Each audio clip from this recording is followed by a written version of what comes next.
Jadi Allah syirik, jadi manusia tambah syirik. Enaknya apa? Enjoy saja. Enjoy. Lepas. Karena sesungguhnya kita bukan Allah, kita bukan manusia. Ya enjoy saja. Kita nonton keduanya, nonton pewayangan, nonton pagelaran, ya kan Kang Mas? Betul. Jelas itu kalau kita mau ngambil hikmah dan pelajaran ya dari hakikat Muhammadiyah itu, yang dia itu yang tidak bisa disebut apa-apa, yang nggak bisa kita jangkau, itu sengaja menabiri dirinya dengan menjalikan dirinya itu dengan nur. Nah, nurnya itulah yang bernama Allah, nurnya itulah yang bernama insan, kita ini namanya. Nurnya itu juga bernama Muhammad, nurnya itu juga bernama Ruh Kudus. Jadi ya kita semua sama aja. Makanya ada di surat Al-Fatihah itu kan, Alhamdulillahirabbil alamin. Jadi seru sekali Allah itu adalah seru sekalian alam. Ya kita ini juga begitu. Kang Firman, di bawah ada sahabat kita yang bertanya, berarti kalau manusia mengaku makrifat berarti belum makrifat ya Pak Ustadz? Nah, mohon dijawab Abangku Firman. Ya, kalau orang mengaku makrifat, berbicara tentang masih lari ke makrifat, dia belum bermakrifat. Orang yang bermakrifat itu artinya orang yang sudah mengenal dan menikmati hasil perkenalannya itu, yaitu enjoy saja. Kenapa kok kita bisa enjoy? Karena kita tidak butuh makrifat. Allah yang bermakrifat pada kita, bukan kita yang bermakrifat pada Allah. Kalau kita merasa bermakrifat kepada Allah, sampai kapan kita disiksa? Iya enggak? Iya. Disiksa-siksa jaga-jaga Allah. Allah kok dijaga? Mestinya kita kan yang dijaga Allah. Mestinya hanya Allah yang bermakrifat pada kita. Kita dimakrifati Allah, kita enjoy saja. Enjoy saja. Orang Allah sholat untuk kita, bukan kita untuk Allah sholatnya, tapi Allah sholat untuk kita. Itu dalilnya innallaha naha wa malaikatahu yusalluna 'alan nabi. Ya ayyuhallazina amanu sallu alaihi wasallimu taslima. Allah sholat pada Nabi. Ya memang kalau pemahaman secara kemanusiaannya seperti itu Kang Mas, sehingga seolah-olah Nabi ini lebih mulia daripada Allah dan malaikat, iya kan? Iya. Padahal pahamnya begini. Bismillahirrahmanirrahim. Innallaha wa malaikatahu yusholluna 'alan nabi ya ayyuhalladzina amanu shallu 'alaihi wa sallimu taslima. Innallaha wa malaikatahu, sesungguhnya Allah yang hidup pada malaikat, yang hidup pada Nabi Muhammad. Nah, itu maknanya, pahamnya. Ya ayyuhalladzina amanu, wahai orang-orang yang beriman, jadilah kamu seperti malaikat dan jadilah kamu seperti Muhammad, bahwa hidup ini hidupku bukan hidupmu. Maka setelah itu bisa enjoy. Bukankah begitu kamu? Uripe Allah ya.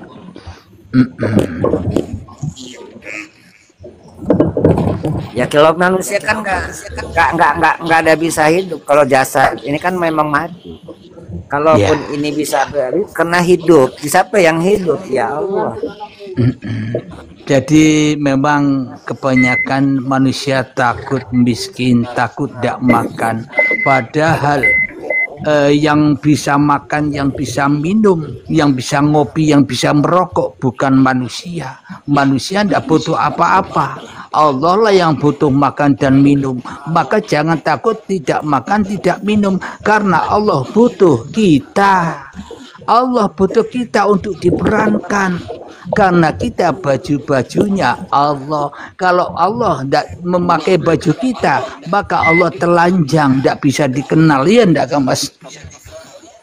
Iya, betul.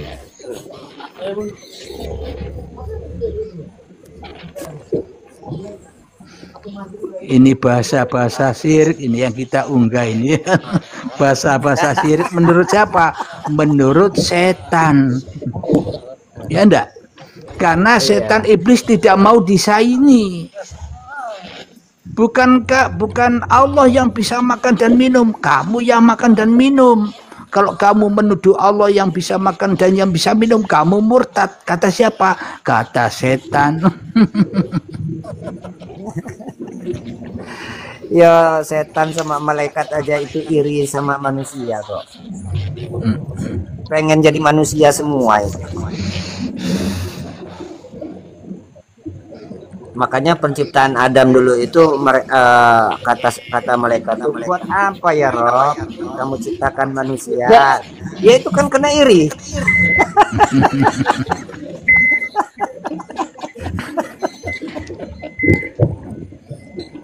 Itulah Allah menunjukkan pagelarannya.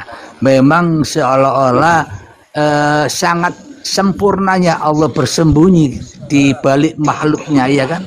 Sehingga makhluknya sama-sama tidak kenal siapa di balik kemakhlukan ini. Sehingga masih ada kita memandang atau terfokus dengan pagelaran makhluk yang kita saksikan. Padahal di balik pagelaran makhluk itu sebenarnya pagelaran Tuhan. Karena makhluk, karena wayang tidak bisa bergelar tanpa dalang. Ya enggak, Kang Mas?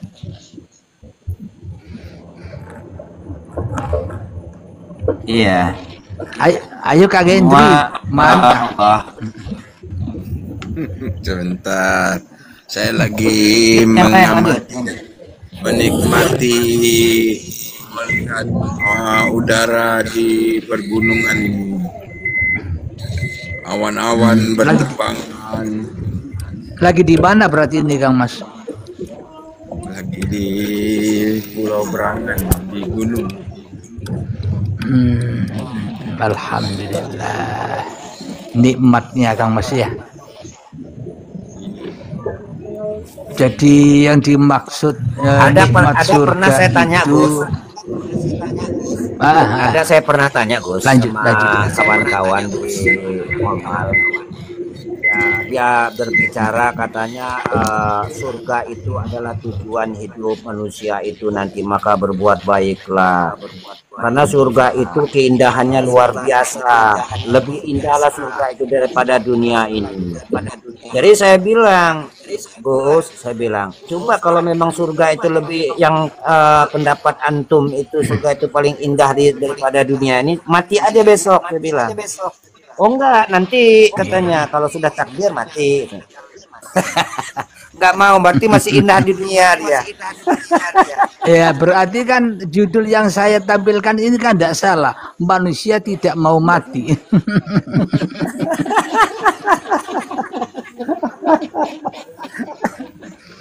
Karena manusia maunya disiksa terus daripada manusia mendapatkan nikmat. Padahal kematian itu hakikatnya nikmat. Itulah nikmat surga. Iya, kenikmatannya seperti apa Pak Ustadz Anjoy? Bagaimana supaya kematian itu nikmat? Kematian nikmat maknanya begini.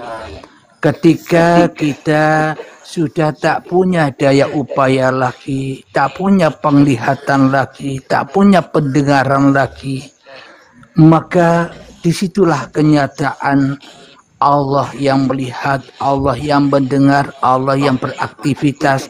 Disitulah nikmat-nikmat Allah itu, Kang Mas. Setiap detik per detik nikmat Allah yang kita saksikan itu. Itulah bukti kesaktian Allah. Kita selama ini tidak menyadari bahwa sesungguhnya kesaktian Allah itu ada pada diri kita. Karena kita tidak mau mati sehingga kita buta kepada kesaktian Allah. Kita hanya bisa menyaksikan kesaktian-kesaktian setan saja yang di luar diri kita, ya kan?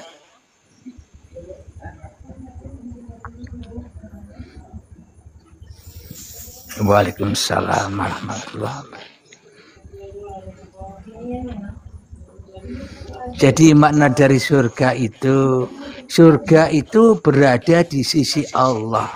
Bila manusianya tidak kembali kepada Allah, ya tak mendapatkan surga. Wong surga di sisi Allah, ya enggak? Iya, iya. Jadi kembali kepada Allah itu bagaimana pula itu teknisnya tuh?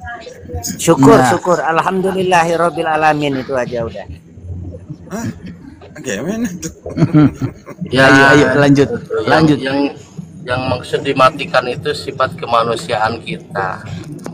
Sifat manusia itu kan serakah, banyak keinginan, tidak menerima, menolak dan yang diinginkan. Kan yang paling banyak ribut ini dalam kita itu keinginan dan ketidakingginan itu.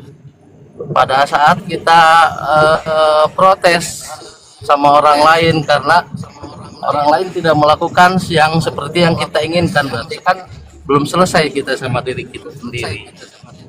Belum berdamai. Masih perang. Ya dunia Berarti dunia perang, keinginan perang manusia nggak lagi. damai. Itu belum dimatikan, kita belum rela. Bagaimana cara Tuhan mematikan itu? Bang, ini Mas. belum rela kita. Kang Zai, ini Abang Hendri Apa tanya namanya, punya bagaimana Tuhan. cara mematikan diri nih Bang Zai. Iya ke Bang Hendri. Bagaimana tak gini? Sekarang di dalam diri kita udah dijadikan secara sempurna, katanya berakal, punya pikiran, punya jasmani, rohani, ma'anawiyah, isbat, ini semuanya itu dijadikan oleh Yang Maha Kuasa kan, oleh Tuhan. Kan gitu. Anggaplah Tuhan banyak katanya, tapi Allah satu gitu. Kan semua dari Dia gitu. Sebenarnya begini, ya saudaraku. Saya tadi itu juga siang tadi sama kawan juga diskusi di dunia yang nyata, mengaku sama persis karena manusia itu adalah makhluk yang paling sempurna yang dilengkapi dengan akal dan pikiran. Saya bilang enggak, manusia itu enggak sempurna, manusia itu bodoh. Saya bilang manusia itu lemah. Malahan sama kambing lebih sempurna kambing, saya bilang. Yang bodoh itu, yang membodohkan itu, kalau kita masih mengaku-ngaku, kan gitu. Katanya kan dari Allah semua, kan dalangnya Allah. Semua bukan kita, nggak ada daya upaya sih, kan gitu. Berarti Iya. apapun yang dijadikan seperti binatang, macam-macam, iblis, setan, jin, apa semua, termasuk manusia katanya begitu. Semua lakunya Sang Urip kan gitu. Selamat datang Abangku. Iya. Nah tadi itu dikatakan yang sempurna kan tadi itu.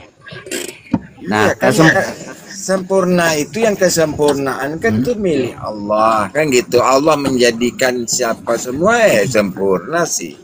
Berarti kalau Allah tidak sempurna berarti menjadikan ini bagaimana sih?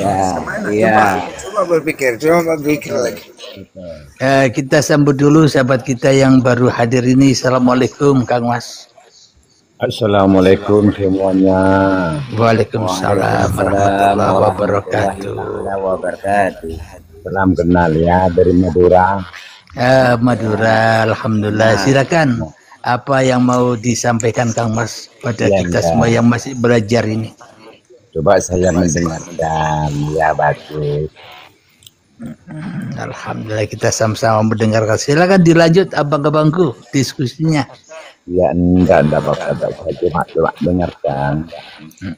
Udah nerima aja sih apapun yang terjadi di muka bumi ini. Anggaplah orang yang seperti itu, seperti ini, biarin saja sih kan. Atas lakunya Sang Urip kan begitu. Nikmati saja. Yang orang mau sholat nggak mau sholat terserah saja kan gitu. Nggak usah disuruh-suruh. Sudah sholat sendiri dia. Sudah sholat sendiri.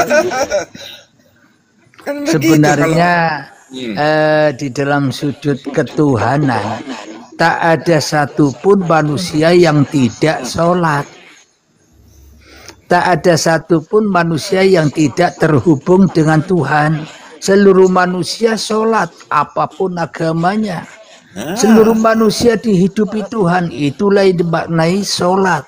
Itulah yang dimaksud seluruh alam semesta bertasbih pada Allah.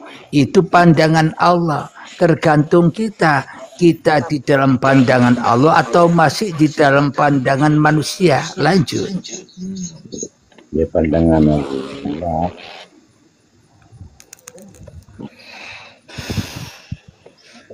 Kalau masih gini, dipandang Pak Ustadz sebagai Ijai. manusia. Ayo, Sebentar. silakan. Di sini kan judulnya manusia tidak mau mati nih. Anggaplah yang ada yang mau mati, tapi nggak mati-mati sih. Ada kan begitu? Ada yang nggak mau mati tapi mati gitu. Ada yang berusaha bunuh diri tapi tidak mati-mati ya kan Mas. Ada juga gitu kan gitu. Ada yang berusaha memang bunuh diri tapi mati gitu. Ayo silakan dijelaskan abangku. Kayak mana itu? Bingung juga saya. Bukan masalah bingungnya apa sih manusia Mati tidak maksudnya. mati. Iya, bentar. Tapi realitanya kita lihat realita yang kata manusia bahwa macam contoh orang meninggal dunia udah dikebumikan jasadnya kan gitu, tapi kan masih hidup lagi katanya gitu. Realitanya kan hidup, katanya hidup yang kekal seperti apa sih yang pernah merasakan atau belum ini kan begitu.